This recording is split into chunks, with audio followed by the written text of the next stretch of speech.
Hey, welcome back to Steve Reads a Comic. Man, I keep wanting to say Steve Reads a Podcast. Yeah, once you do it, it's hard to stop. Oh, I used to say couple goals when we first started. I remember that. Hey, we were in the chat room and before we started, and Rob's like, I had poison ivy on my face this week. Oh, man. I was just caught me off unaware. That's pretty good. Go ahead, Rob. I get poison ivy everywhere, and I've gotten it now somewhere where I've had it everywhere. I mean, he gets it. He gets it like clockwork every year. You think I would pay somebody to do my yard work, but I'm too cheap. I'd rather spend $60 on freaking steroids to cure it. It's unbelievable. He said he woke up and his eyes were swollen shut. Oh, man.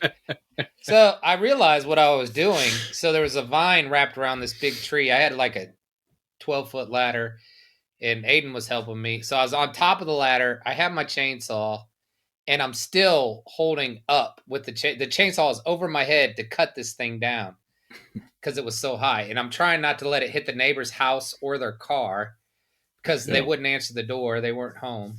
So I realize now when I woke up with my eyes swollen shut that like all that dust was like from the chainsaw is just falling in particles into my face. Jesus Stupid. Christ. Yeah, I'm wearing a hazmat suit next time I do yard. Yeah. Yeah. No, just do what I do and just hire people. But yeah, my eyes are still swollen. It's been rough. It's everywhere though. I got it everywhere. I bet. God damn. So yeah, I'm trying to read the Goon, and I was like, I clicked on the first page, and it's like all words. I was like, oh, you got to be kidding me! I can barely freaking see, and you picked a comic with nothing but words. But yeah, I thought this one wasn't that bad. No, I liked it. I actually liked the Goon. No, I meant as far as dialogue goes. Oh no, I think it was just the first couple panels. It was a lot of dialogue. Okay. Yeah, so how's everybody doing besides Rob? Shawn, you all right? Any kind of fungal infection going on? No, not this week. I've been pretty good. Nice. As far as that goes. I think we need to congratulate a fellow Akronite for setting the NBA scoring record. That's all Akron does is just produce phenomenal beings like LeBron and Steph Curry was born in Akron. All three of us were born in Akron. So, I mean, you just see. I can't acknowledge people who play children's games really well as phenomenal beings. Like, accomplishment to me. This is coming from a guy that's got toys behind him. Yeah. But I'm not claiming to be phenomenal, but. Oh, he transcends a fucking normal human. It's literally you take a children's game, you pay people millions of dollars. Oh God, here comes this non-sports talk guy. Get the fuck out of here, dude. He's one in a fucking million. He's one in a million. There's nobody like him. Who cares? Who cares? He put ball in hole good. Good job, man. He came came out of high school at all the hype around him, and he lived up to the hype, dude. It's fucking awesome. I mean, I got nothing against the man himself. I just don't understand idolizing people who are good at children's games and paying them millions of dollars to do so. I will never understand it. I will never understand it. I'm going to watch the Candyland Championships. Like that's all. I don't get it. I don't get watching strangers do well at something. Why that would be like strangers playing a guitar. Like really well. No, that's the music itself does something. Okay. But watching somebody put a ball in a hole repeatedly is like what music does to you, sports does to us. It's the same. No, thing. There's no way that art and sports are the same thing. That's impossible. Yes, it's just like how you like hearing very loud, rackety noise. I don't. I like hearing something smooth and more rhythmic. Here, I will open up, and you will tell me if this is the same. I will tell you something. I only recently started sharing. I've only shared it with my wife. It's because it's a lot of stuff I don't want to talk about. So back when I was 15 years old, I had wrapped my head in saran wrap because I didn't want to live anymore. So I thought, and I had tried some other half-hearted, like cutting on my wrist and stuff, and it hurt, so I didn't do that. And my mom came home and I was passed out because I wasn't breathing, and I was almost there, but she came home like she forgot something and came back.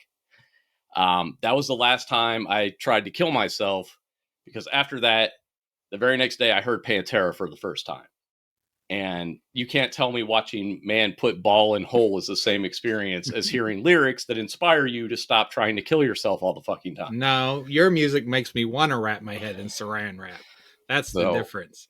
It's just not the same thing. Like, sports and art are just, they're not comparable. And there's nothing wrong with sports. There's nothing wrong with liking sports.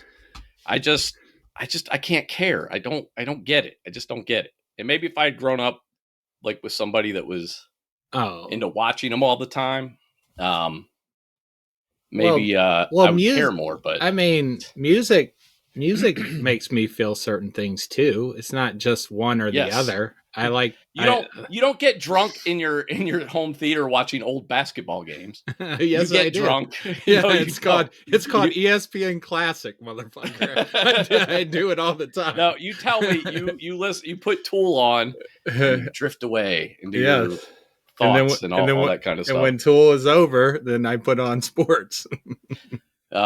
But yeah, I've never had an experience like, I've never seen somebody kick a field goal and be like, I want to live again. Oh, it's definitely because of my upbringing, for sure. Like, if I wasn't born in Akron and watched this guy, I mean, Jordan, I watched him beat the shit out of the Cavs all my life, and then to see somebody come from Akron and then get the Cavs a championship, I mean, there was nothing. It was phenomenal. It was transcendental. I'll tell you what's phenomenal is the guy hasn't gotten in it. All the spotlight he's had, and he's never gotten, like, there's no scandal. You know what I mean? He's just a good dude. You don't hear about him, and with the age of internet and all that too, to be, you know what I'm saying? You just don't. He never gets into trouble. Yeah. Yeah. It's incredible. I mean, since he was I don't know that that's incredible. To me, that's also not incredible. A basketball player. Are you saying like not being a rapist is incredible? No, I don't think he's thought. I didn't think he was going that far. I think what he's saying is, like, usually when you get fame at a young age, it tends to derail for most people quickly. Yes. With him, I mean, he's been steady. He's always working hard on his game and everything, and that's what he puts most important. I mean, Michael Jordan, it was the gambling. His dad got shot. There was lots of, and that was before the internet. Barkley, all the stars, a lot of them getting to, Yes, and also there's always something, because with that, their fame, there comes other things. And also, I'm very happy because my Funko Pops just went up in value. It's not like you're going to sell them. You're going to keep it. Depending on how far they go, I might. He's not going to sell them. I am. I'm going to take them, and I will get rid of them. We'll solve that problem right there. But yeah, it's obviously an accomplishment. But at the same time, it's like, I don't know. It's just, again, it just reminds me. You don't have to get it. It's okay. Yeah. No, I just. I mean, it's all right. I don't dislike the guy. I don't dislike sports. Yeah, no, I know. I don't like the pedestal we put these people on. I don't put him on a pedestal. I just appreciate it. No, we do. We're talking about him right now because he did a thing, and he's already being paid hundreds of millions of dollars. As far as I'm concerned, he's part of the problem. As far as like how our money is handled, like the fact that that's what's more valuable to us than somebody who makes sure that your shit isn't backing up in your toilet. But you're only as valuable. I appreciate that guy. I appreciate the guys in the sewers. Yeah, that's true. When the pipes break, I have a lot of admiration for that dude dealing with all my shit, and then the pipe breaks, and then everything, and he has to go in there and, like, in a hazmat suit, hopefully. Well, and when the guy, the plumber, can fucking jump 30 feet in the air and fucking slam a pipe through a hole, then that impresses me. Yeah, that doesn't impress me. I've cleaned a toilet before. You're only as worth I fixed what it's somebody not that will impressive. pay you, man. And that goes for any job. It's just not fair, man. The society's just not fair. Like, we shouldn't hold the. I feel the same way about actors too, man. I think writers should get money, actors should get money, but like this whole holding people up just because they did a job that you saw is just very strange to me. I don't Like, know. I don't know why. That's how, how I break things down and I dissect things, and I don't think these people deserve all the adulation for, again, Dude, it's not playing a sport really well. Dude, it's not just playing a sport. It's fucking training every day, waking up at 6 a.m. fucking for doing millions of dollars, I can do it too. Watch me go. I've worked 24-hour days for fucking $12 an hour, so I'm not really impressed. I know, but I'm just saying, you throw it off like they don't. It's not hard. It's very. I didn't say it wasn't hard. I'm just saying they don't deserve to be on a pedestal because, okay, let's say, we'll look at COVID. They canceled all those games and stuff. All those dudes were fine. We're all down here struggling, can't buy toilet paper. They're up in their fucking gated communities.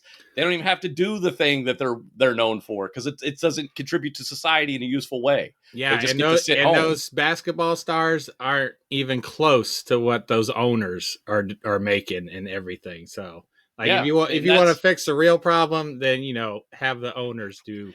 Have the rich pay. I'm not here for the whataboutism. It's all got to go. Like, it's all got to go. It's not, they make even and then more. I'd walk around go. Yeah, it all goes, and then what? Then I walk around completely The bored all day. The pay goes. No, you can still watch. They can still play, and they can make $30 an hour.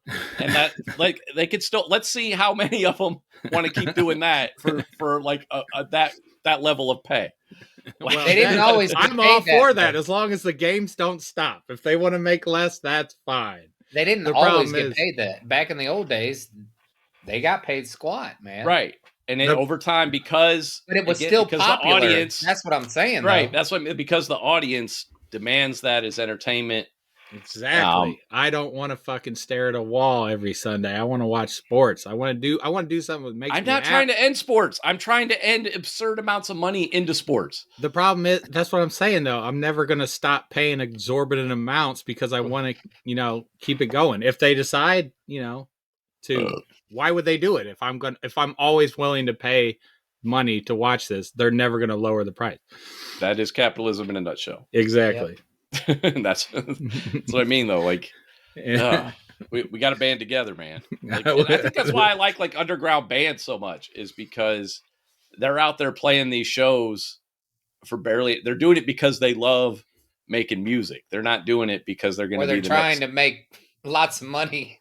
And they just haven't made it yet. Nobody names their band 200 Stab Wounds and then sings like thinking they're going to make $1 million. That's just love. There's no popular death metal band. Cannibal Corpse is probably the most popular death metal band, and I guarantee you guys couldn't name a song. Like, you are correct.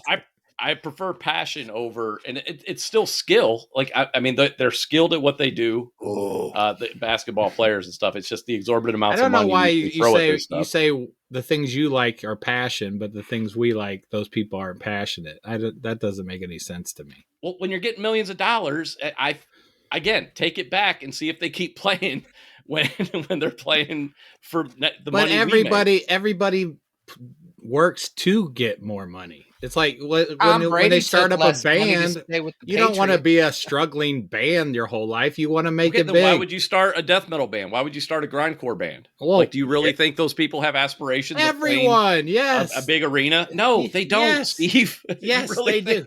You're saying you wouldn't like to see more metal fans all over the world? No, you wouldn't like to see metal I would love to big? see fans get big, and metal was kind of big in the 90s, and it was great.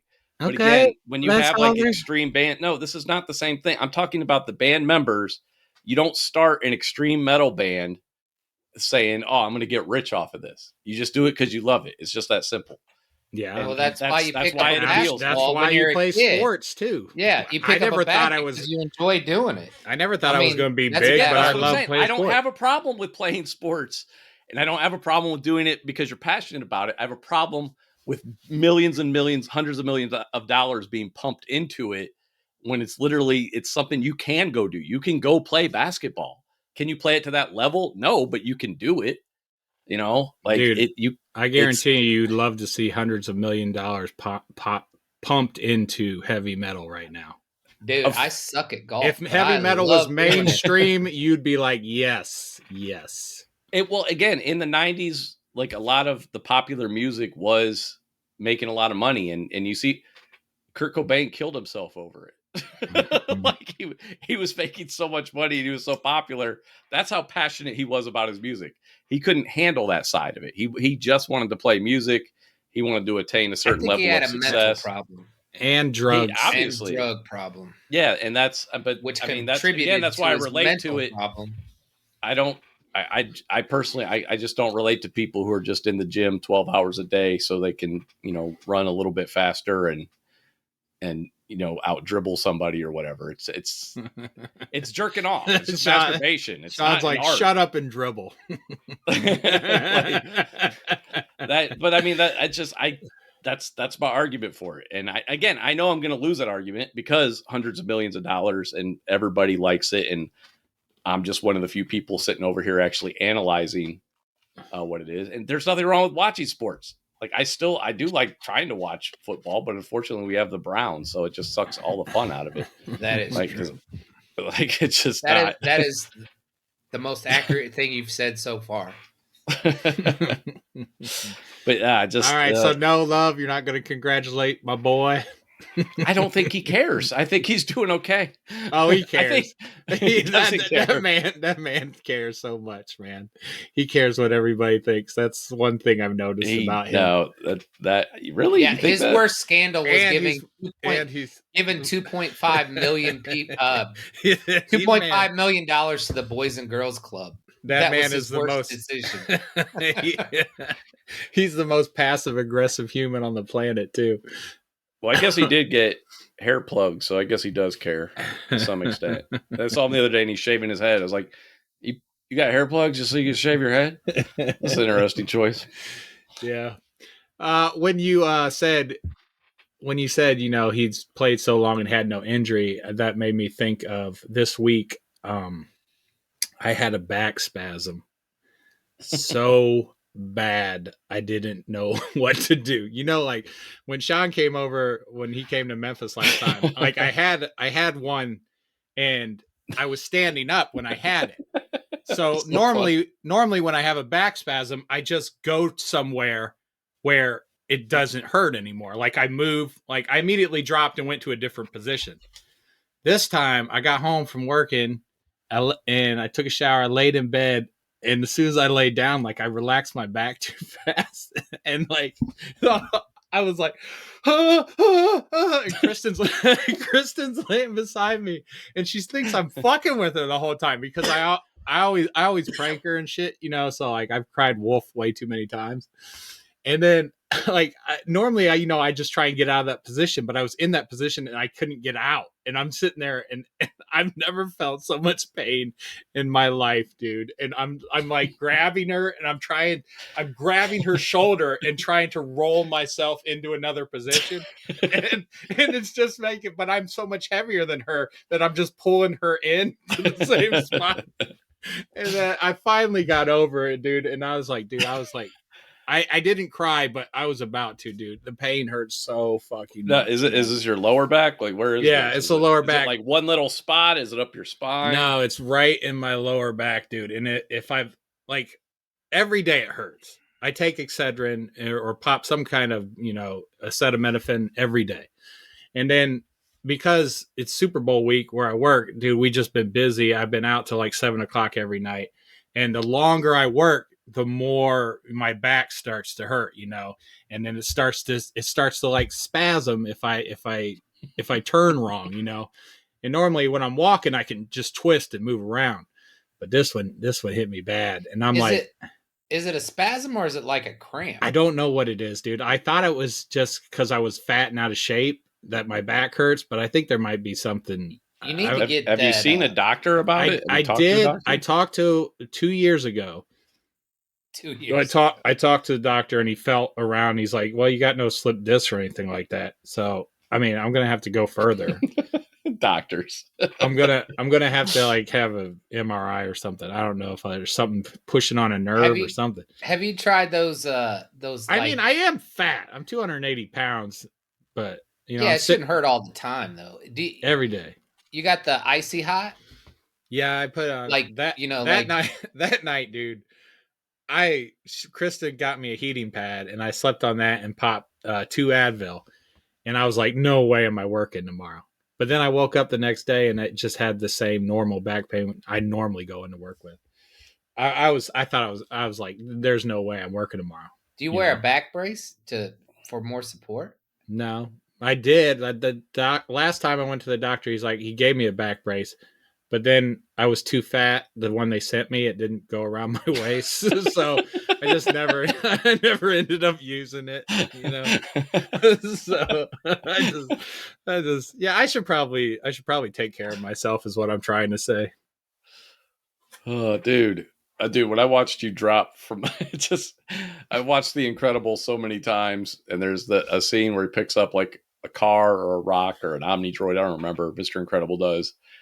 And he's like, picks it up and he's like, oh, my back. And that's literally what you said. And you just dropped like, Well, like someone chopped your legs off. That's because I was in a position and it was hurting. So I immediately got out of that position. You know, I can't even. But I couldn't do that when I was laying in the bed.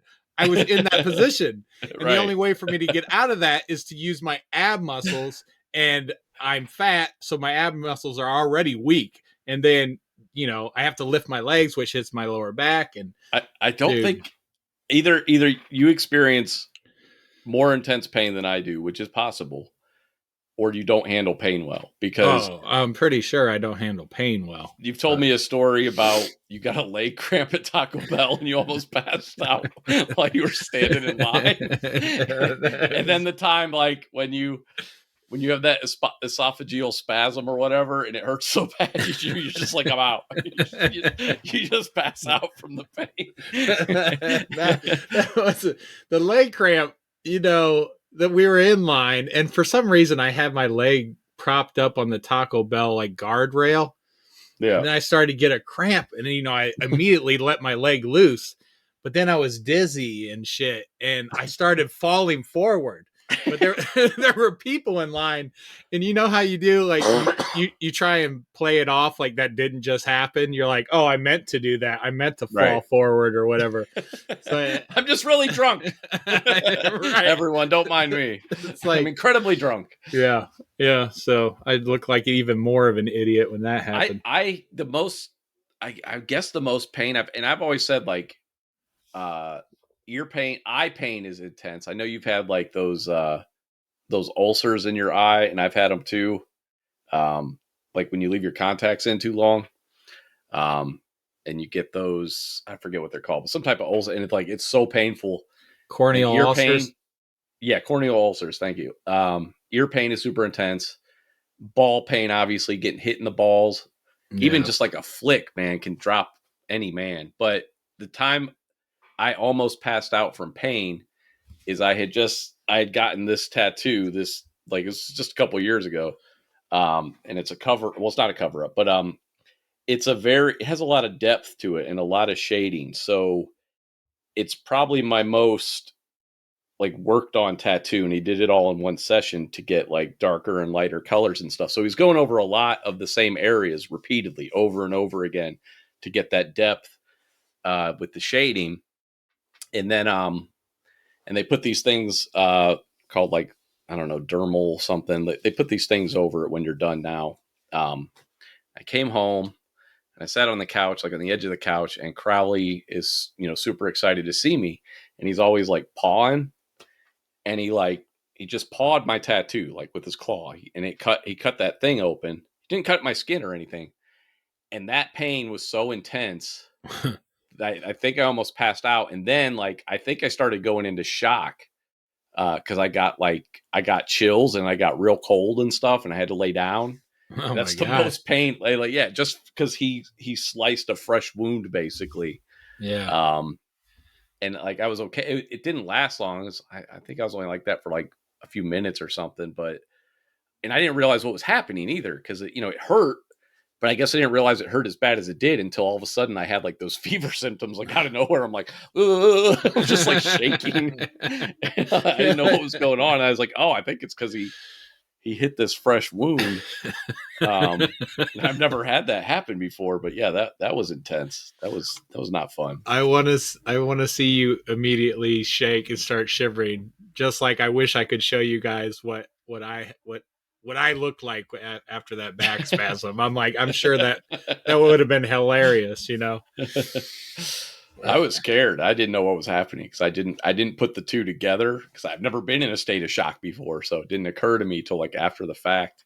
But I had to like go lay down and get under a blanket and stuff, and so I could warm up. It was weird. Did you say that was equivalent to getting hit in the nuts, or worse? Or I don't know how to explain. Apparently, it was worse because I've never felt like I was gonna pass out and then start going into shock or whatever from getting hit in the balls or the other thing. Like, dude, I think I've told you the story of when I got my vasectomy, and like, did either of you guys have a vasectomy?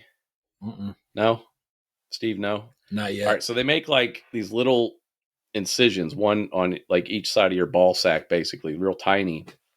But they shoot you up with some stuff first, right, into your vas deferens, the connective vessels or whatever, the lines that supply the sperm. Yes, and I don't know all the technical terms. Anyway, and then they shoot you up, they let it sit for a few minutes, and it's a short procedure. It's like 15 minutes maybe, and you're not knocked out for it. They just, put needles and that hurts. Yeah, and I'm like, okay, so they start going in, and they didn't use enough. Because it felt the only way I could describe it is imagine somebody taking pliers to your vas deferens and just squeezing down. It was like dull. It wasn't sharp, but it was like that intensity. And I'm like, I'm trying to be a man, so I'm not saying anything. And then like the nurse who's assisting the doctor, she looks up at me and I'm making a face like, and she's like, "Can you feel that?" I'm like, "Yes." And she's like, "Oh, okay." And they shot me up with more stuff, and I was fine after that. But apparently, I should have said something. Yeah, Shawn's like, I guess this is what it feels like. I don't know. Never had this done before. This sucks. Why did they knock me out? Yeah. So Shawn's like, I shouldn't have been a man. I should have just said something. But yeah, ball pain is so intense. Like, remember that scene in Casino Royale when he's torturing him with that rope? Oh, God. Dude, I can't. That's the worst scene. I just picture like this. It's just mangled. It's just like, I don't know what's left after that. How do you can't survive that. You can't. No, you would pass the fuck out almost instantly, dude. Your eyes would roll back in your head and you would just slump over. Like, there's no way. I mean, I know it's a movie, so it's fine. He's a tough guy. He can handle it. But like, Jesus, fuck, that's so much. No, literally, you could just sit there. You could have your ball bag there like a speed bag and just have somebody flicking it with their finger, and I'd be like, "Okay, what do you want to know?" Right. Okay. I'll tell you where the money is. I'll tell you where the girl is. What do you want? What do you want? I would just immediately die. Like, I just die. That's how much I don't like pain. No, I start shivering and then I die. Right, you start going into shock and then you die. Like, but you can. I think you can. Your body can't handle it. It gets overloaded. I think that can happen. I don't know. I like watching those videos, like those reels or TikToks of people on roller coasters who just pass the fuck out. Because they're so I love scared. that shit too. It's so funny because they're like, they'll just be screaming. They're like, ah! And they're like, oh. And then and they come to and they're just screaming again immediately. They're like, ah! Go right into screaming, and then they just pass back out. They do that like 3 or 4 times. You know how you're saying the worst look for someone is, sipping a straw or whatever on camera? Yeah. Yeah, no, that's the worst. When you pass out and then come to, you're like, there's nothing. You can't act cool after that. Or if you get a leg cramp at Taco Bell. Like, you're coming back from the Taco Bell leg cramp. Hey, it's pizza day. Did anybody it's like National International Pizza Day or something? Anybody have pizza today? I had no idea. No, but I kind of want to go out and get one now. Didn't know that. Dude, they got a fucking day for everything now. Oh yeah, everything, every single thing. I have no problem with pizza day though. I didn't get pizza today. I got my still had to blood pay panels for it. back from the doctor, and I'm like, I gotta start watching my diet. So, cholesterol levels, like, they're really up there. It's not good. I heard they wanted to make the day after the Super Bowl a holiday. At least I support that 100%. at least in Tennessee, I heard. But I heard about it last year. They were talking about making it a holiday. It's like, first of all, the U.S. needs more holidays. Why not? yeah, Everybody watches the game. Let everybody have that Monday off. You no. know. The funny thing is though, they were going to they weren't going to add another holiday. They were going to replace Columbus Day, which is now Indigenous Peoples Day. So Right. like Indigenous Peoples Day had it for like a year and they already lost it in Tennessee. They're like, nope, sorry. Really? Well, if it were to pass, they were just talking about it. I just thought it was funny that Indigenous Peoples Day were like, yeah, we recognize you for a year and now you're gone and it's Super Bowl Monday. Dude, I have no problem with that. Even with my disdain for overpaid pro sports players, I'm all for board days off for everyone. I don't care what the occasion is. Fucking whatever. Yeah, I don't care if it's celebrating Jeff Bezos' birthday. Just give people days off. Whatever works. Yeah. Give us Donald Trump's birthday off. I'll take it. But dude, that's the thing. Go ahead. What's that? No, go ahead. No, go. I was just going to say I was always for Super Bowl on a Saturday instead of a Sunday, but this is even better. Right. Not that I'd get it off at my job. You'll be working anyway. What's it matter? It wouldn't matter. But I mean, that's what I was going to say. Is I can be happy for everyone else, though.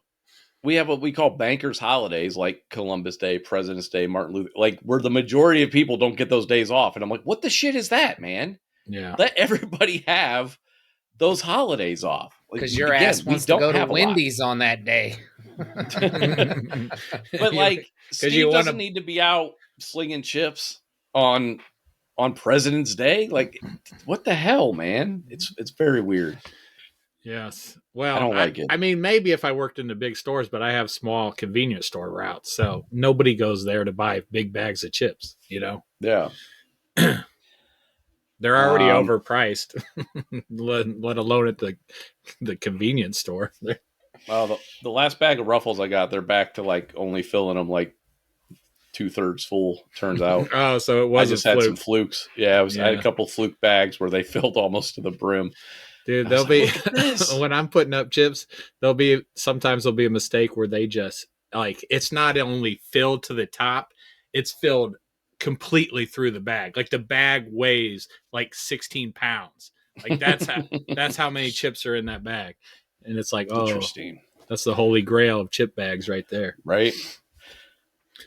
It's like that scene in Clerks where the milkmaids that come in trying to find the gallon of milk that's it won't expire for 2 years or whatever. You got to go in and fucking start weighing the bags, get your little scale out.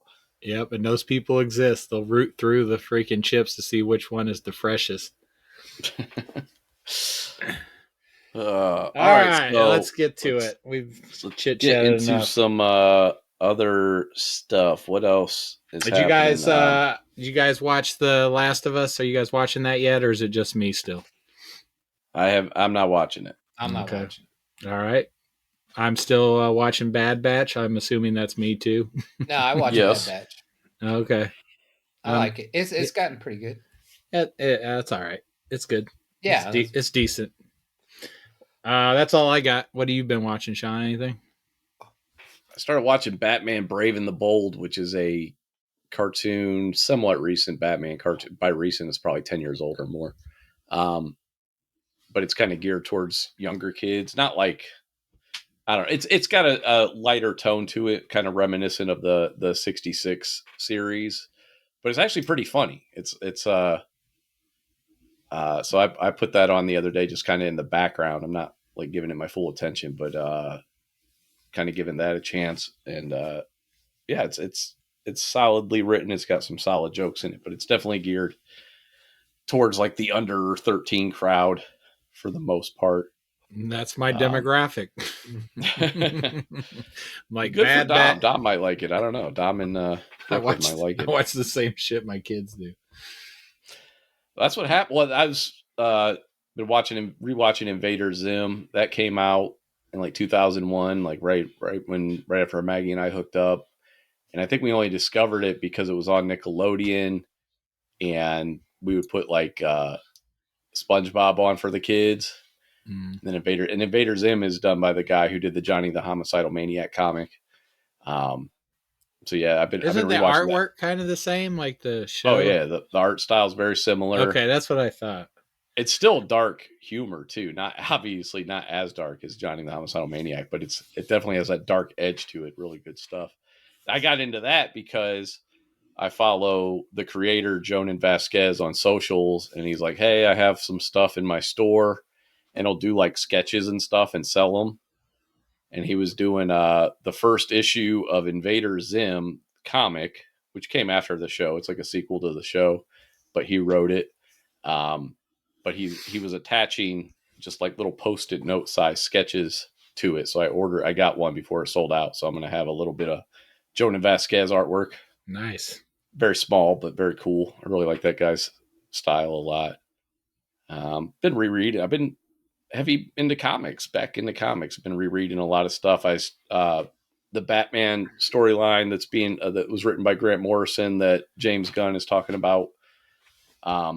Not adapting necessarily, but pulling from, something that James Gunn has done that's like, and I don't know if it's calculated or not. I don't think it really is, but something Marvel should have been doing all this time, since they own the comics and the movies, and same thing with Warner Brothers, they own DC Comics, is like he's out there telling like, oh yeah, I'm going to do the Grant Morrison run of Batman, I'm going to do the Tom King run of Supergirl, whatever. And you know what happened? Like the next day, that shit sold out like everywhere. Amazon, like all those trade paperbacks sold the fuck out. It's fucking brilliant. I mean, that's an easy way to make money, is just have people actually mention the comics they're doing, and put there's like pictures of them too. Like, so you can, like, he's All-Star Superman. That was another one that sold out because he started talking about that. And I feel like Marvel should, I mean, I guess they kind of did just by naming stuff Civil War and Winter Soldier, but it's cool to just see that stuff on socials and get promoted and floated around. And then all of a sudden, all the stories are sold out. I remember when I was in Ohio, we went to that comic book shop up there in Cuyahoga Falls, and they DC Comics. Yeah, and they had just announced who was the villain in the last Black Widow movie. Who was the villain? I don't remember. The movie wasn't very memorable. It was. I always Taskmaster was in That's it. That's it. Okay. They had just announced that, and he had like the Taskmaster for sale up there on the rack, because it was selling like hotcakes. Yeah, just taking the time to kind of do that cross promotion though. When again, you own all the rights to that stuff, why wouldn't you put it out there? Like, hey, I'm going to be drawn from this story and everything like that. So it's also cool just because people are clearly excited. Again, you have like the haters out there, but that's a small, that's like a vocal minority. All the people who are upset about the Snyderverse going away, because again, they're selling out trade paperbacks of this shit. So I think it's going to do well. Do you think they'll be like? Do you think the Snyderverse people will get on board with the new stuff? Yes. Because I think I've told this story before, but years ago, Call of Duty Modern Warfare 2 came out. The first one that came out on like the Xbox 360 era, not the most recent Call of Duty Modern Warfare 2 that came out like last year. But, and there was some controversy over it. People, before it came out, they were mad. I don't know if they were mad about having like various kinds of, DRM on it, like digital rights management, so you couldn't cheat or anti-cheat. I don't know what, but basically they started this whole group of people like we're not going to buy, we're boycotting Modern Warfare 2 basically. And then like the day it came out, and so this was a group that was on Steam being the PC platform for popular video games, for tons of video games, and all these people were in this group that was called like boycott Modern Warfare 2. But the way Steam works is you can see what games people are playing if you don't hide it. There's just all these people playing Modern Warfare 2 who are in the boycott Modern Warfare 2 group. It's all bullshit. That sounds about right with today's society. Yeah, it's a lot of talk, but here's the thing. They're clearly passionate about it. Yeah. So all these people, it's just like online playing Modern Warfare 2, online playing Modern Warfare 2. It's pretty funny stuff. Yeah. And I think the same thing. You're going to have some holdouts, but it's going to have zero impact on sales. It's such a small group of people that like tickets are going to do really well. It's going to be great seeing a proper Superman up there. Well, I've loved everything James Gunn has done, so I mean, I can't fucking wait, man. I can't wait for him to take the reins on this universe. And you guys have been hearing me scream about how terrible Zack Snyder was, and so it's nice to have like the polar opposite in there, like the other side of the coin, the guy who actually, oh no, Superman is a nice guy. It's about being nice in a time when it's not cool to be kind or whatever was the line. And I was like, that is so Superman. Like he doesn't care about being a dork. He doesn't have to be cool. He doesn't have to wear a dark blue suit. Mm-hmm. He doesn't have to do all the stuff that Zack Snyder had him doing. So a lot of people did enjoy that, but when are we looking at this first movie? Have they set a date? I think it's like 2025, but I don't remember which one that actually is. Tired of waiting all these years. It takes too long. Just thinking, like, dude, I'm gonna miss so many movies. I know. Oh, the Batman Part 2 is coming out in 2025, I believe. I don't know when Superman is because it's still in the writing stage. But yeah, it'll be cool to see who he casts, all that kind of stuff, and then the Elseworld stuff. But yeah, I've just been revisiting old comics, reading some newer stuff, getting caught up on Venom. The new Venom is fucking awful. Venom's back to sucking now that Donny Cates and Ryan Stegman are off of it. It's just back to being terrible. Not even, you can't even get started at all on it. I'm all caught up on it, and at first I was like, okay, I was on the hook for it because it's Venom, and then the story just starts going into all this like time travel and multiverse stuff, and I'm just like, okay, you just removed any and all stakes and consequences because he can time travel, he can shift into different versions of himself and all this kind of stuff. So it's kind of stupid. Like, it's just dumb to me. I don't, and that might just be the old man in me, but it's a high concept story, but high concept does not equal good, in my opinion. Well, that sucks. What else? But that's how comics go, man. They just, they'll be really good, and then somebody else will come in and it's just not as good or whatever. And then they'll hire somebody else and maybe they'll elevate it. And it's hard when you're writing a character for years and years and years, and you have all that history and stuff. It's a challenge to come up with new stories. Yeah, it's hard to reinvent the wheel, so to speak. Yeah. So have you read Berserker? Are you caught up on that? Did you read that more? Okay. I am not. Yeah, neither have I. I tell you about it, but I'm behind too. And I know Rob ain't reading anything, so. Did you read the Goon, Rob? I did. All right. Let's talk about the Goon. All right, here. Where am I at? I have the first 2 issues signed by Eric Powell. Eric Powell, because Shawn told me to buy these. Well, he was selling them straight from his store, man. I love Eric Powell so much. I love it. This is a while ago. It's probably about at least a year ago, at least. Yeah. And I hadn't read anything until now because I didn't want to open them up. I didn't want to devalue them. So back to your point earlier, like, I do want to see like comic book artists and writers blow up, especially the way they were in the 90s, man. Jim Lee selling 7 million copies of X-Men. You don't see that anymore. You gotta sneeze. Well, I guess by sniper trick to not sneeze. There we go. Oh, is that the trick? Somebody told me to put your finger under your nose like this and then inhale. But if you push up like on the bridge of your nose, supposedly that's what snipers, and it works for me like every time. It's fucking weird.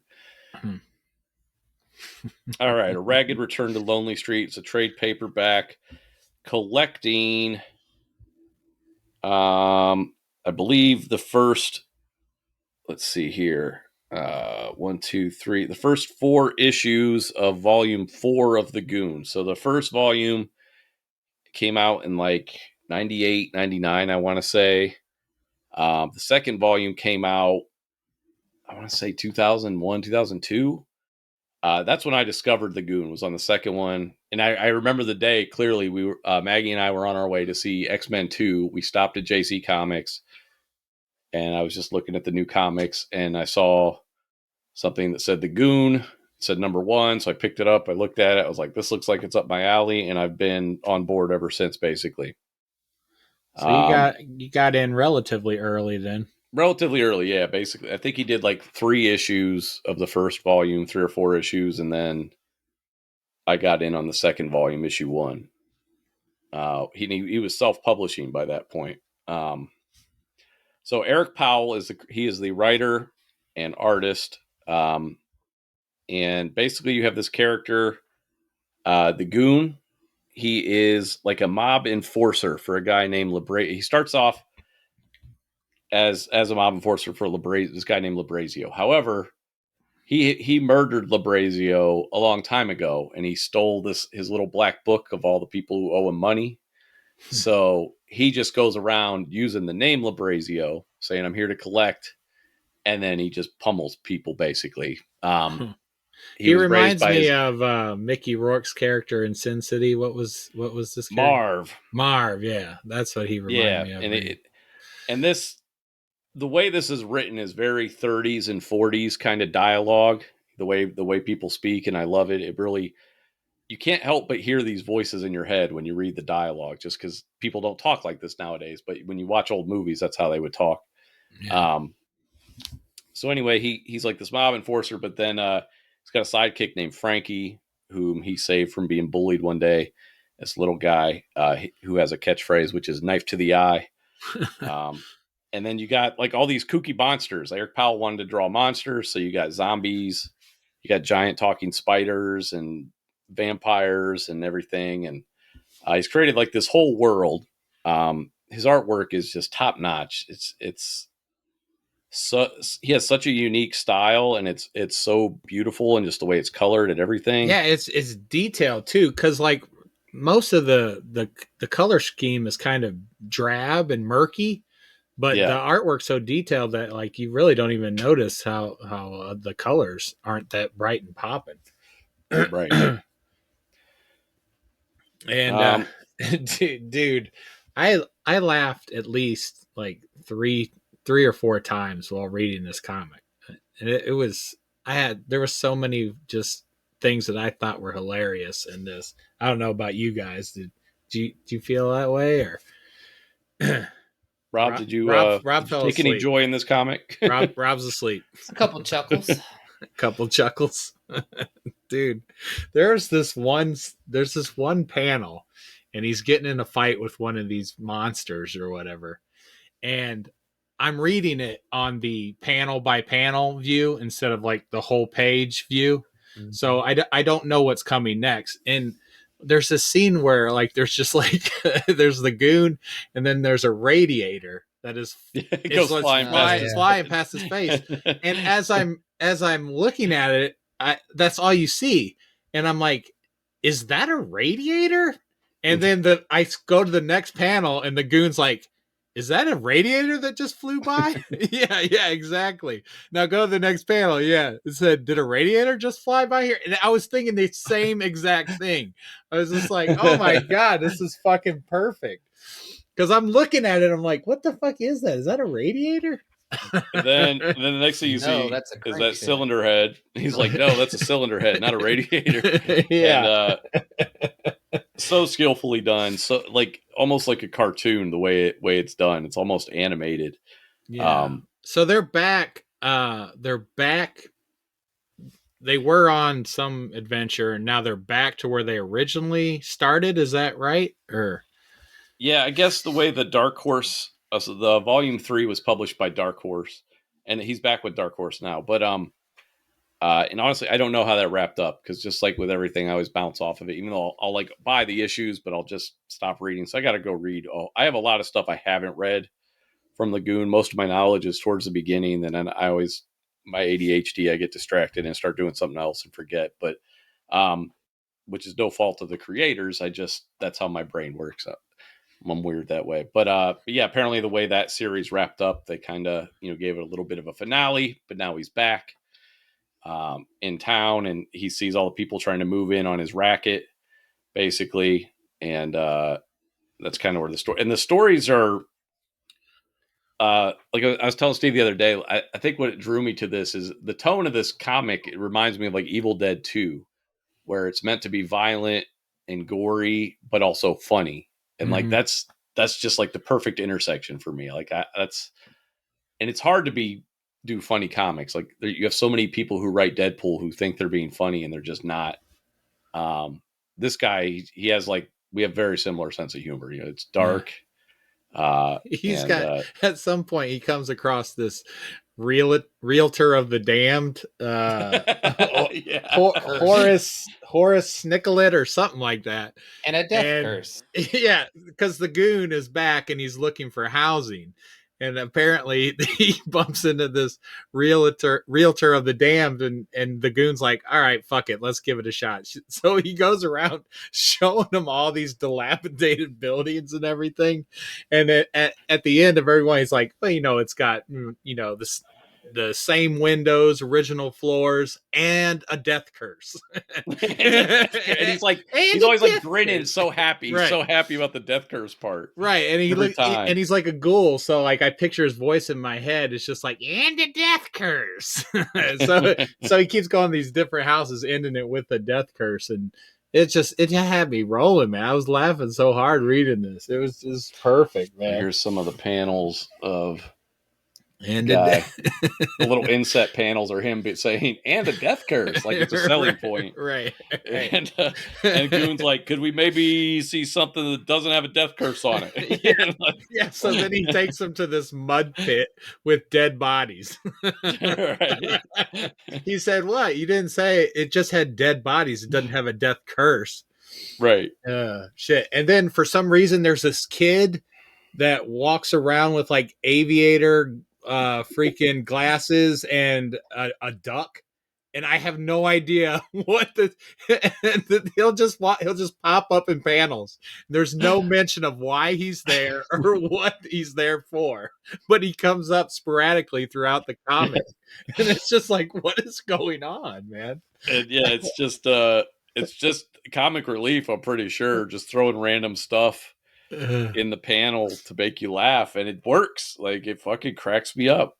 Yeah. And he always, one of the things he always runs into these big bad monsters, and he just kicks the shit out of them every time. Like, no matter how bad you think he's going to get beat, he takes care of them. It's great. Right. He's kind of, he has a lot in common with Hellboy in that regard. Like, it reminded me of Hellboy a lot. Yeah. In that, like, Hellboy fights monsters. Hellboy's, not as over the top with its comedy or anything like that. Hellboy has some funny stuff in it too, but it's kind of the same thing. Big giant monster fighting other giant monsters, basically. Again, definitely my wheelhouse. Yeah. But like you said, though, the comedy's there too, like he runs into this vampire and Nosferatu. Yeah, like Vincenzo, yeah. Vincenzo or something. He killed the original Nosferatu or something. Right. So like to get like he's not there. The Goon's looking for him, but he's not there. So he just burns down his whole house and then pisses in his coffin, like where he sleeps. And then they just show like a guy. Yeah, they show a guy. They show a guy open and like, it smells like piss. It's just little subtle stuff like that just have me cracking up throughout the whole series, man. Yeah. And then the last one, there's like he runs into some orc or goblin or something whose main goal is just to make sure that the Goon never eats a pork chop without him dropping it on the floor first. So yeah, apparently every time the Goon tries to order pork chops, this guy tries to come in and muddy up the pork chop, like every time. That's it. It's great. Like that's his main goal. It's very Yeah, clever. that's the Goon basically, fighting monsters, cracking wise, and a lot of like Come on, kids, chuck a cat. You remember that? yeah. Oh my god, dude! They're throwing cats at a zombie. It's great. It's Mummy. fucking great. Yeah, this is an easy Mummy. four-star comic for me. I don't think anybody's surprised by that, but it's. Oh, Shawn picks another comic that he loves.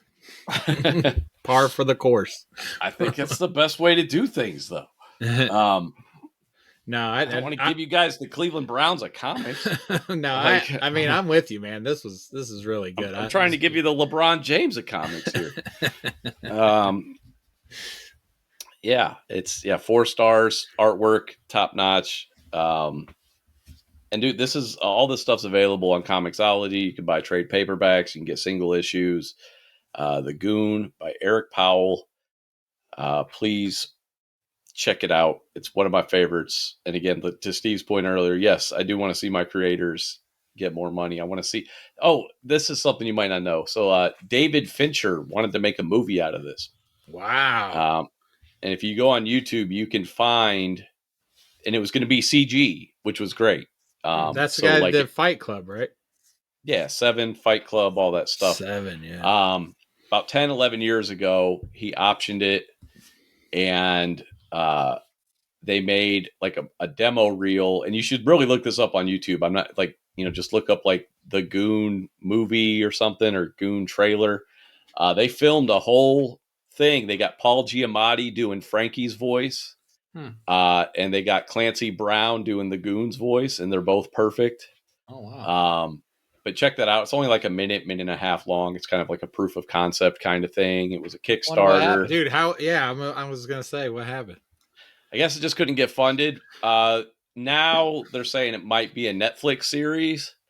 I don't know if that'll come through or not, but with the success of stuff like The Boys and Invincible, I would love to see him take it. And doing it animated is perfect. Like, I don't want to see a realistic version of these characters, because he draws them with such, with his own style, and everything just looks perfect that way.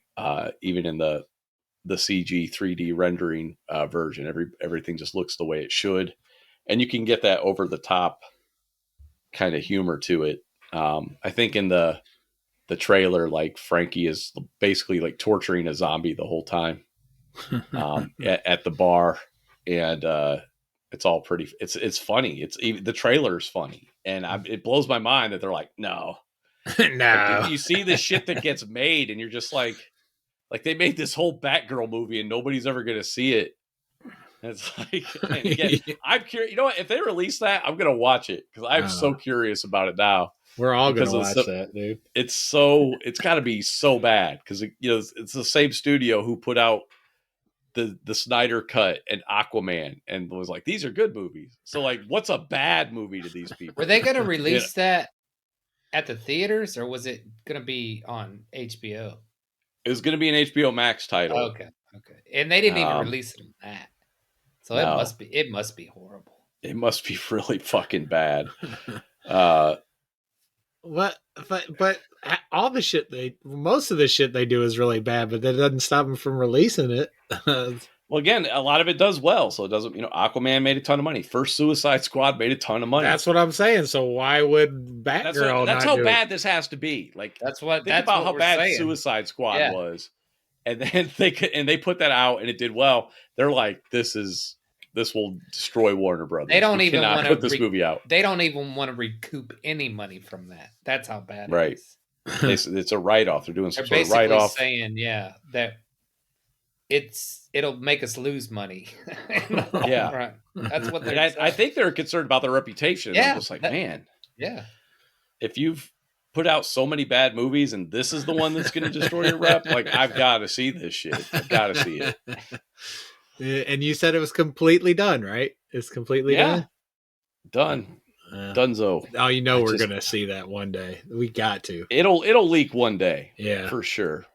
but we can't get the Goon. Hellboy's had 3 movies somehow. That blows my mind because that's an independent character, a very niche character and concept.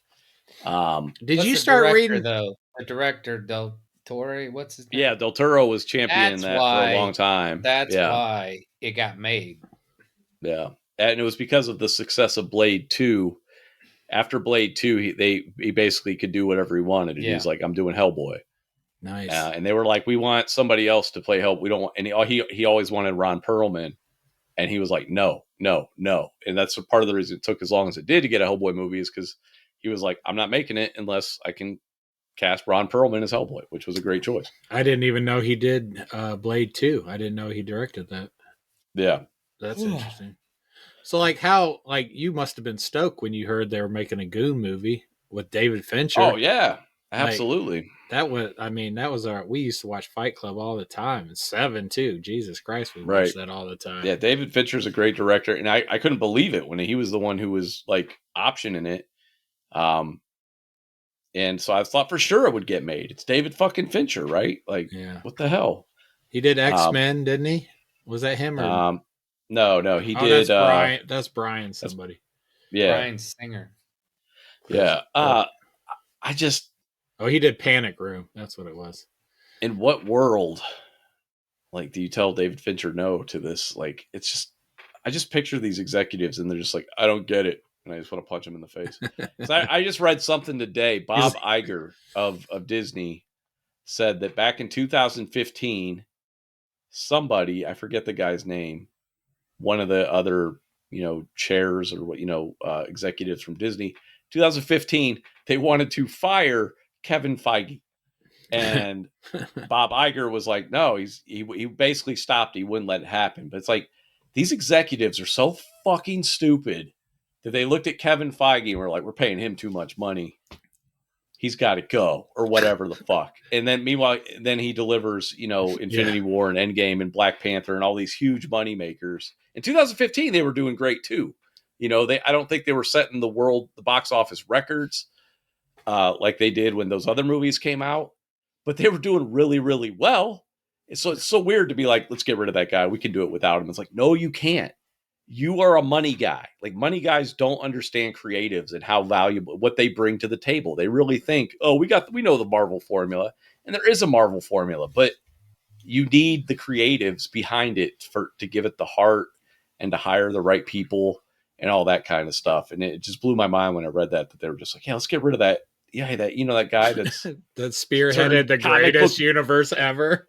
Well, or just basically just made comic book movies a cottage industry. I mean, comic book movies are the reason we still have movie theaters. Without stuff like that, they would have gone under. Yeah. And they're just like, get rid of that guy. It's like, are you fucking? Are you stupid? And Avatar. Avatar doesn't come. Comes out every 13 years. So when you have 3-4 Marvel movies a year, you're really keeping the lights on with that shit. Yeah. I'm sad to see, I'm still going to see the movies, but you still haven't seen Black Panther yet, And I've seen the post-credit scene for Ant-Man already. Wow, don't say anything. Don't be saying shit. Dude. Why? No. Don't even. I want to know why. Because I don't like spoilers, so shut the fuck up. It's so, as soon as I saw 5 seconds of, I saw a color and I was like, oh, that's who that is. I was right. It's like, they're so predictable now. It's either going to be somebody you know or somebody you have never heard of. Shut the somebody fuck you up. know. Shut the fuck up. Dude, it's not ruining anything. There's nothing left to ruin in the Marvel universe. Come on now. Shut up. I got feedback from a listener who said, how can Shawn have a comic podcast and he doesn't watch a comic book movie that's out? And I said, I'm with you, man. I hate it when he does that. He never watches the stuff that we should be talking about. And he's the most opinionated person on the show, and he doesn't watch it. I was like, I agree with you. Shawn, have you watched Black Panther yet? No, I have no interest. You know what would help the show is if you watch movies that were out in the public. I don't think so, dude. I think people I'm tune in to opinionated listen enough. Yeah, and I think I'm opinionated enough that I know what I like, I know what I'm going to shit on, and I know what I'm not going to enjoy. I'm not going to enjoy Black Panther. I'm just not. There's nothing there for me. No, we know you're not going to enjoy it. The enjoyment comes from you talking about it, and the listeners enjoy that too. Well, I feel like I know enough about it. Again, Shuri is Black Panther. Terrible idea when you have Angela Bassett right there. Yes. Or even Okoye. Or that other the you only guy know that from you the only know rival that because tribe. we told you though. No, dude, the poster revealed Shuri. The trailer revealed Shuri. Okay, it's not okay. Well, anyway, everybody knows that. We talked about it. We'd like to have your input. Fundamentally, I have an issue going in. Second of all, Chadwick Boseman's death genuinely makes me sad. It's one thing to kill off Tony Stark, and you know that Robert Downey Jr. is okay. It's another. It's terribly tragic when you really like an actor's portrayal, and then it's just it's very. I mean, it sucks. It's very sad that he passed away and couldn't. This was the role that made him. He was getting all kinds of other roles and everything like that. I don't think anybody had anything bad to say about the dude as an actor or as a person. And I don't, and I know a lot of the movie dwells on that. I don't want to be in that headspace where it's just going to bum me out. I don't want to get bummed out thinking about Chadwick Boseman. And then you contrast that with fucking Shuri. Like they didn't even try to uphold his legacy by getting an actor who could really pull off. Again, Angela Bassett's right there. She's been a badass for years. Old chicken arm Shuri. Yeah, that's who you replace him with. Come on, and then your villain is fucking Namor. Again, this is all stuff I would say if I saw the movie. I don't see any difference between. Yeah, it would be. So that's what I mean. What's the difference between? Because now I'm saying the same shit. I'm saying the same shit. You can go more in depth, and it's fucking hilarious, and that's what I love to hear, dude. From you. And when you saw Avatar 2 and all the shit you were saying about Avatar 2, I was like, oh my god, I didn't see 90% of your takes on that. I was oblivious to everything. Oh, that's that guy's name, the main bad guy. I didn't know he had a name. That's interesting. I'm just saying, man. Watch the shit. Let's talk about it. I mean, it's free. You can turn it on right now. If 5 listeners go to Facebook and ask me, and not you two motherfuckers, Steve, I know you're the biggest fan. You don't count though. I'm not even on the Facebook, man. No, I'm out. But if 5 listeners go on Facebook and ask me to watch Wakanda Forever, I will watch Wakanda Forever. Oh, dude, it's over. We'll get 5 listeners. Dude, there was we had 4 or 5 comments this week on the YouTube channel. So I think one of my buddies, Q, he was the one that I was talking about earlier. He posted some Aquaman shit. I think he was trolling us. On YouTube? On YouTube, yeah. No shit. Yeah, because I asked him, I was like, because he reads a lot of DC. He's been reading it since he was a kid, and he loves DC. Yeah. And I enjoy DC too. I like the characters better overall. But yeah, I was like, so wait, do you like Aquaman? He's like, no, man. So he put a bunch of Aquaman shit on our YouTube. I thought it was funny. Ain't no Aquaman fans. Get that shit out of here. I was like, you got any t-shirts? He's like, no, I don't have any of that shit. Ain't nobody standing Aquaman. Right. Get the fuck out of here. But I did. I thought I had found the one person that liked Aquaman. He's like, no, I don't like it. The movie's gonna bum me out and make me angry. And again, I like watching, at least if I watch it with somebody. Nobody in my house wants to see it. It's one thing, again, go see it with friends. It makes it tolerable. Some of our listeners. We can have a watch party together. All 3 of us. Dude, all right. Okay, there. And you guys got to be in the watch party then. We'll do a Disney watch Saturday party. morning. Okay. I'll do it. I thought you were busy Saturday morning. I was joking. That was sarcasm. I'm down. Well, I'll be awake. Well, then let's do the podcast every Saturday morning. Then that'd be perfect. Yes. Yeah, if 5 listeners could come together and leave comments on our social media, Instagram, Facebook, YouTube, whatever, saying, "Hey, watch Wakanda Forever, you fucking idiot," or whatever. I have, yes, and definitely state fucking idiot in that comment. Yes. Well, then we'll just think they're talking to you, though. So let's no, it'll be me saying fucking idiot under a ghost account. I'll do that. I have faith in our listeners. I think they can do it. I hope they don't. Please don't do it. Please don't make me do this. I really don't.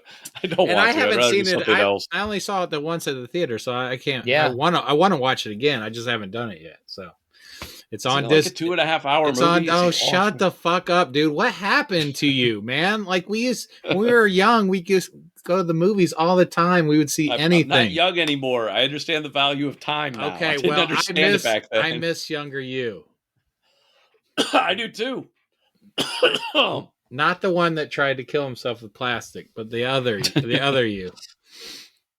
The guy after he found, not Metallica, what is Pantera? Yes, Pantera. Guy yes. After Quasardo. Pantera. Hey, I'm not trying to gloss over that, dude. I know that's fucked up, and that's hard to share. So, I mean, I don't know how to react. We're just trying to move on because we don't know what to say. Because you got your head's full of basketball scores. You know what the fuck you don't know how to relate to somebody with emotional distress. You're like, basketball man did a lot of points. What's going on over here? Yeah. No, man, I know that's rough, man. And I knew you had, you had some rough thoughts when you were younger, but I didn't know you went that far, that young. Like, I didn't even know that. So I appreciate you sharing. It's not something I wanted to talk about ever. No, but I know. I'm just saying. It's easier now. It's behind me. And again, I like to try to share if people are going through stuff. There is stuff that can help you. And again, art is the big thing for me. And by art, I mean, music, movies, comics, whatever. But it started with Pantera lyrics, basically. And I know that probably blows a lot of people's minds because most people think of Pantera as just like fucking jock metal, But there's more depth to it than that. And I mean, it could be perceived both ways. It can be meathead stuff, but just all this stuff about self-empowerment, overcoming stuff in your life and all that. There's a lot of that in those lyrics, and it just really struck me, dude. And let's be honest. I'm not a heavy metal guy, but some of their songs are fucking that I've listened to fucking rock, dude. They're fucking awesome, man. They groove, man. Yeah. But anyway, the Black Panther thing. Oh, I didn't pick a movie this week. I think I was thinking I was gonna pick a comic. But I thought of a movie too. Wakanda Forever. Wakanda Forever. Kyle, let's do it. Pull the trigger. Oh, I don't want that to be the movie. I want to see if we can get this listener engagement. Let's see what happens if we get some listener engagement. See who's right here. A little friendly wager. If 5 people can come together to get me to watch this movie, if they care enough, I'm sure my brother-in-law will be one of the commenters. Yeah, come on, Jeff.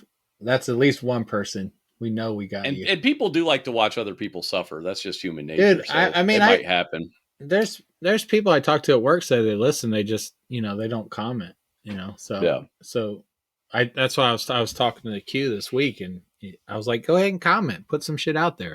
And he did. And I was like, that's awesome. Oh man, let me take a minute to plug my wife's TED Talk on the TEDx YouTube channel. Maggie Isley, her name's Maggie Isley. It's called "It's Rarely a Business Problem." Go check that out. Leave some love and comments on there and stuff. Yeah, her whole talk. Not her whole talk. There's a little bit of her talk, where she's talking about, she had a pretty shitty experience growing up too. She kind of starts off with that and immediately got negative comments from her family who she hasn't talked to in years, but they still are very jealous of her success and everything. And went and did exactly the shit she said that they do. And, she deleted the comments because we don't need that negativity in our lives. But to me, it was just shocking because it's like, you want to call her out, you want to say something, but you're literally doing exactly what she said you guys fucking do. You're fucking self-absorbed narcissistic assholes, and that's how you're behaving now, and you can't see past your own fucking nose. Yeah. But there's a part of me, the other part of me was proud. I was like, dude, you got haters coming out. You're doing something right, man. You're pissing people off. You're doing something right. Fuck those people. They're the ones harboring guilt and shame or whatever the fuck. And they express it as anger because they don't know how to fucking process their own feelings or look at themselves in an objective manner and determine, hey, maybe I don't behave like a perfect person all the time. I'm the problem. It's me. But yeah, right. But it just, you tell they're jealous that she's got a TEDx talk and stuff. So that part of me is like, ha ha ha. It was so awesome watching Maggie out there too. I was like, man, because I know how hard she's been working with her business and everything. And obviously I know the backstory on her family, and it was awesome to watch her up there, man, doing her thing. And it took balls to get up there and do that, man. And knowing it's going to be, on a YouTube channel that has almost 40 million subscribers and stuff, knowing that these fucking people would see it. And, that was the other side of listening to metal, is like, it really did desensitize me to truly, truly not caring what people would say about me. Like, I went from always having an attitude of, you got something to say it to my face, to, if you got something to say it behind my back. I don't want to hear it. I don't care. Talk about me all you want. Just please don't do it to me. It's not going to impact my life in a positive, like, it made me like be able to release all that stuff and truly not care what people have to say about me, because it's why let them do that to you? But it's hard when it's your family and stuff. Yeah, that's got to be rough. All right, so I got to figure out a movie. I thought I was gonna, maybe I was gonna pick a TV show. Have you guys ever seen The Venture Brothers? Nope. It's a cartoon. We're gonna do something a little different. Let's do the first 4 episodes of The Venture Brothers season 1. It's on HBO Max, courtesy of Rob. Am I the only one that has that? Yeah.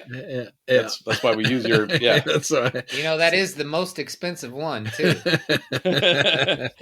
I'll give you any of my passwords. I got Paramount, I got Stars, I got Hulu, I got whatever you want. I'm like a drug dealer, man. What you want, man? What you want to stream, man? I got Peacock. Peacock? I got Peacock, man. I like HBO Max. I like a lot of their programs. I think that's my favorite, and I'm glad you pay for it.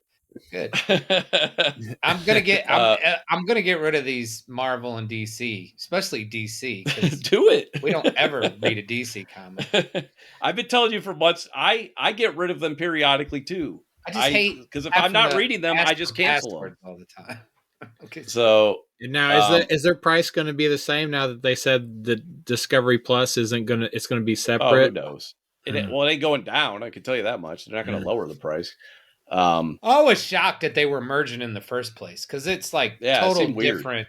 Like, it's like reality TV and movies and TV. It's so weird, and like high end scripted stuff too. Not like CW stuff. And that's the thing. HBO's already getting a shit ton of money because they are one of the more expensive ones, because they have better programming though. I mean, that's basically it. They can charge more. Right. And they've been charging more since the get-go. So, do you guys watch any of that stuff, like 30 Day Fiance or whatever the fuck it's called? Dude, we just watched. So I just signed up for like a free trial of Discovery Plus. Maggie, we've had it again. We cancel stuff all the time and resubscribe.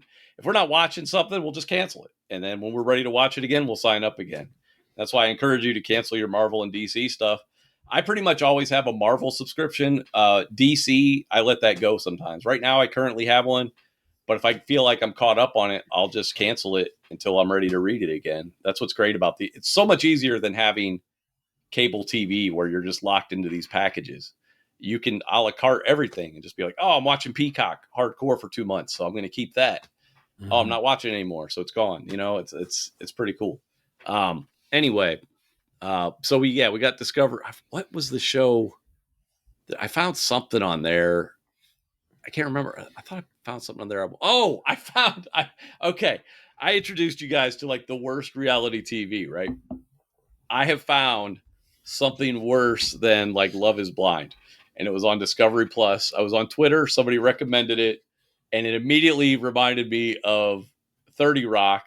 30 Rock had a fake show on NBC called MILF Island. And this show is called MILF Manor. And so I got Discovery Plus. We start watching the show. This is the premise for this show. It's like 8 women my age or older, basically, all the way up to almost 60. And they're going to, they're all, single. They're divorced or widowed or whatever the fuck. And they're looking for young dudes to hook up with, right? So they reveal the 8 bachelors. This is the most fucked up twist ever. The 8 bachelors, every single one of the bachelors is one of their sons. So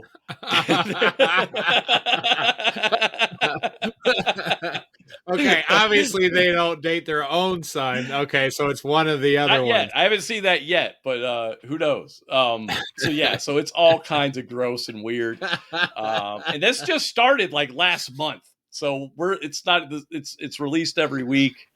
And it's just Now, do any of these women know each other? No.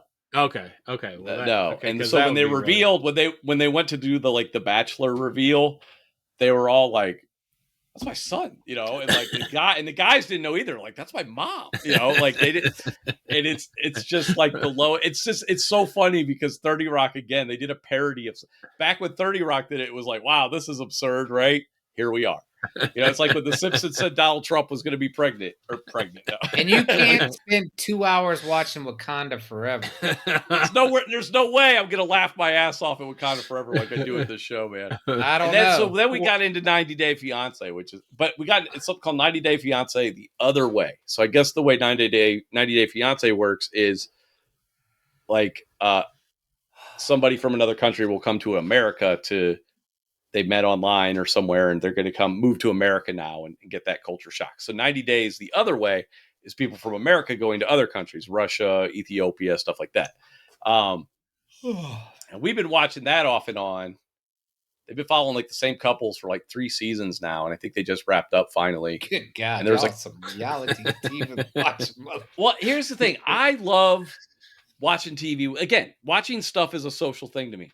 Maggie will leave the room if I put on Batman for the umpteenth time, right? So I'm always trying to find something that she will watch with me, or she won't leave the room. Sometimes she'll just put her headphones on and listen to an audio book or a podcast. And again, I'm by myself watching something now, and it's just not as fun. So I try to find things that she will enjoy that I will also enjoy, because it's the stuff she likes. There's stuff she likes that I just won't watch, which is the murder stuff. I hate watching the true crime stuff. Like, it's depressing. It's not entertaining to me. I'd rather watch these fucking idiots make fools of themselves on TV. Like, that's entertaining to me. I don't know. Like real housewives and shit would be depressing to me. I think it was like, oh my God. See, those people make me angry. I can't watch them. I've seen little bits. I think I figured it out. Shawn doesn't like movies. He only went to movies when we were kids with us, just for the social aspect. He really doesn't like movies. I don't think, Steve. I think that's what it is. I think he just went so that he could be with us and have company. It had nothing to do with the movie. Yeah. That's it. I think you're on to something, Rob. I got it. I think the 500 movies in my Voodoo library alone, not to mention my countless DVDs, Blu-rays, 4Ks. For who? Nobody will come visit me. Who's the show for? You fuckers moved away. There's nobody to show them to. I would love for it to be a show, but it's not. I only moved because Rob moved. So we're just watching like the worst of the worst trash TV. And I got caught up at 90 Day Fiancé. Like, there's 2 couples in particular where I was just like, like the one dude, I was like, they need to chop this dude's dick off. I fucking hate this dude. He's a piece of shit. He's a liar. I got caught up in it. And it's garbage TV, but it keeps Maggie's attention. It gives us something to talk about. It's not good. It's entertaining. It's not good. Yeah. I used to love Jersey Shore, and I know it's horrible, but goddamn, I watch that shit all the time, man. Dude, that's why I should make you watch Beavis and Butthead. That's what I should pick. Maybe I'll pick that movie. Yeah, I haven't seen that. The new movie? Yeah. Yeah, I haven't watched that. That'd be perfect. It's on Paramount Plus. You could use my account if you don't have it.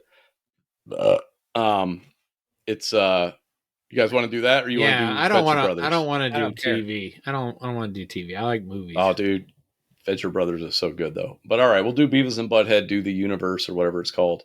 It's on Paramount Plus. All right.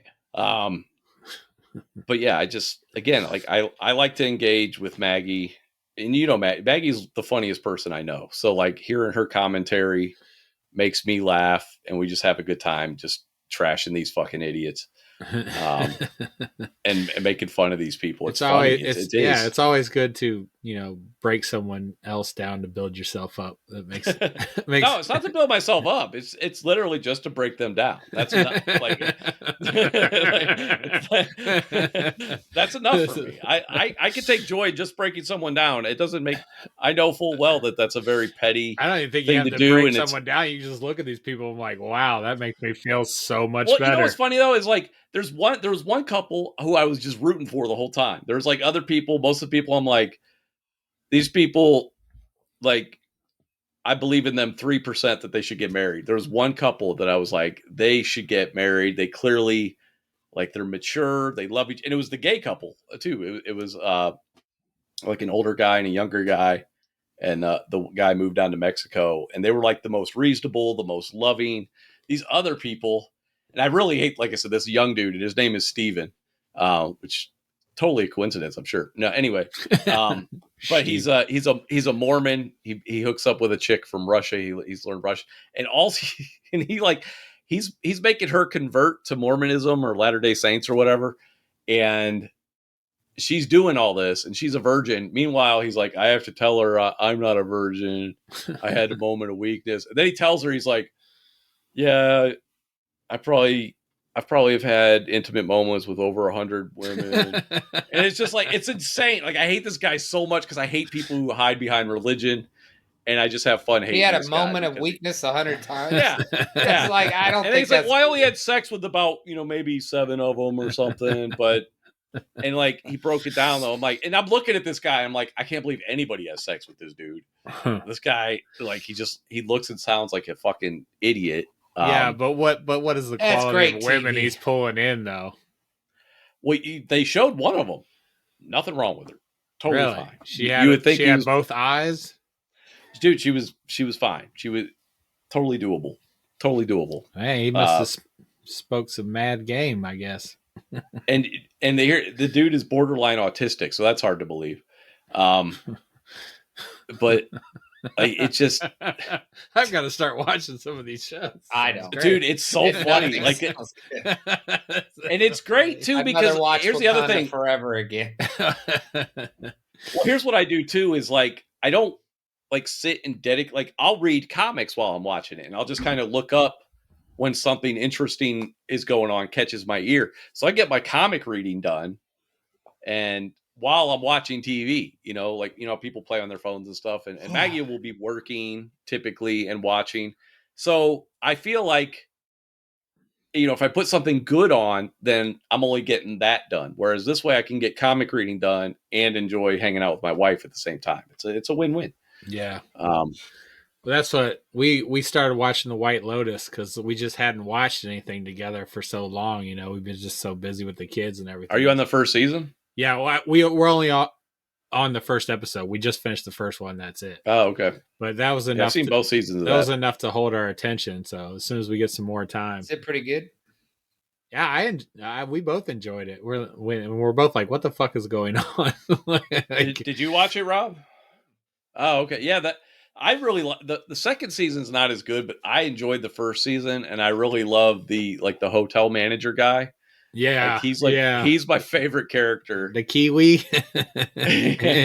He's like that first season is really good. Yeah. And I love how it starts. This isn't a spoiler. It's the first thing you find out is like that this newlywed couple went to this place and his wife is dead.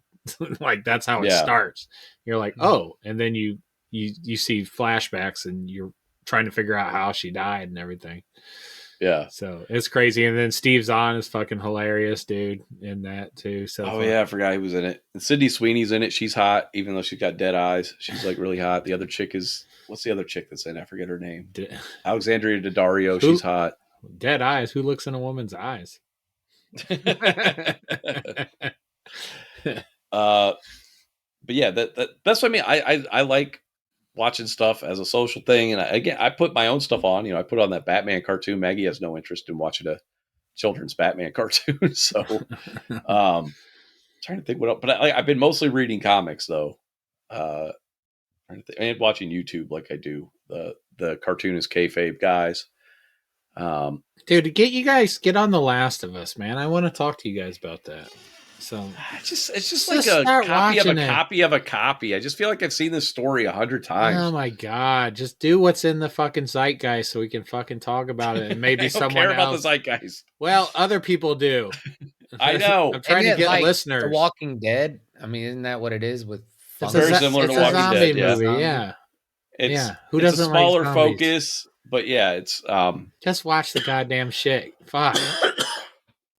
It's just a derivative of a derivative of a derivative. Mandalorian's coming up. What else are you watching? Yeah, you guys aren't watching anything else.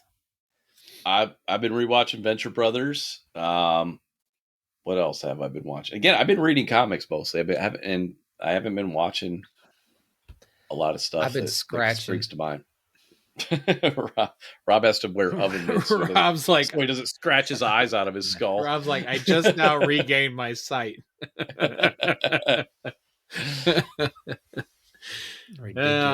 right, let's wrap this shit up. It's been too long. What are we watching? Beavis and Butthead? Beavis and Butthead Do the Universe. It is on Paramount Plus, I believe. It should still be on there. Yeah. Yeah. Beavis I'll be back next week.